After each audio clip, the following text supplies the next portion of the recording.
Pwede nga bang makiusap sa home credit at wala kang bayaran na penalty kapag na-late ka ng ilang days sa kanila? Tara, alamin natin.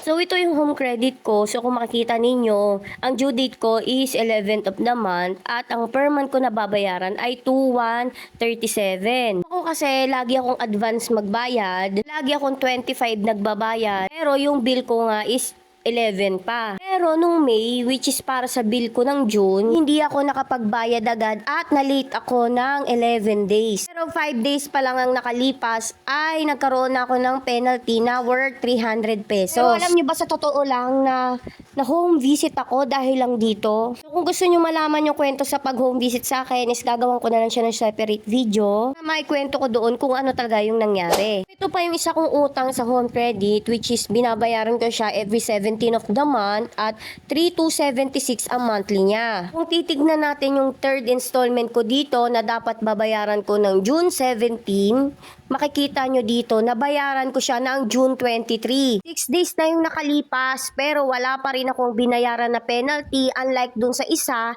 na may binayaran ako ng 300. So paano ko ba yung ginawa? Ang unang-una kong ginawa ay nag-email ako sa kanila kasi nga naisip ko baka kagaya sa Bilis ay pwedeng-pwedeng mo na silang kausapin sa email. Totoo lang kasi ayoko nang magbayad ng late payment fee tsaka ma-home visit pa ulit kaya talagang gumawa ako ng paraan para makausap sila. So paano ko ba nakuha yung email nila? Dito nyo sila pwedeng i-email kung may mga concern kayo sa payment ninyo dito sa repayment@homecredit.ph. So nagre-reply sila dyan. So nag-ask na nga ako na kung pwede is babayaran ko yung sa 25, yung utang ko nung 17 kasi nga 25 pa yung sahod ko at sinabi nila na hindi daw nila handle yung ganon. So ang sabi niya dito is pwede daw akong mag-chat sa home credit Facebook page nila or sa kanilang website. Hindi ko kasi napansin yung pwede ka palang mag-message sa home credit Facebook page nila. Mas napansin ko kasi yung here na naka-highlight. So, clinic ko yan. Pag clinic nyo yan is mapupunta kayo dito which is sa website nila. Makikita nyo na dito yung word na chat with us. So, yan yung need nyo i-click. So, dito maraming hiningi na details sa akin para may make sure na ako talaga yung may-ari ng account. Wag nyo kakalimutan yung account number ng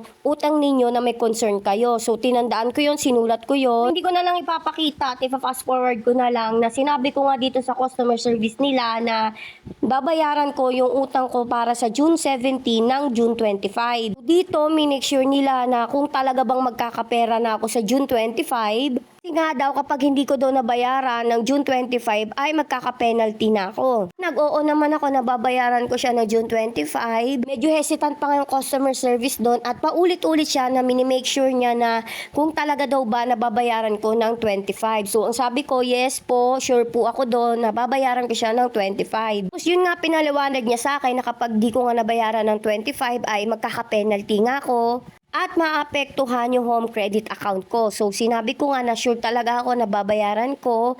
At nung okay na is, wala silang naging email sa akin na kung okay na ba. Pero, chinek ko na lang yung home credit app ko na wala talaga akong penalty na babayaran. Wala ring tumawag sa akin, wala ring nag-home visit. At nabayaran ko siya ng June 22 or 23 yata, which is before pa nung 25. Again, kung may concern nga kayo sa payment ninyo at madidelay kayo ng ilang araw, ay pwede nyo silang kontakin through website which is homecredit.ph. I-click nyo lang yung chat with us at makakausap nyo na yung home credit agent. So, pwede rin kayo mag-chat sa kanilang Facebook page which is home credit. Makikita nyo yan sa Facebook at pwede nyo lang silang i-chat. So, yun nga no. Sana may natutunan kayo sa video na ito. Thank you for watching. Yun lang.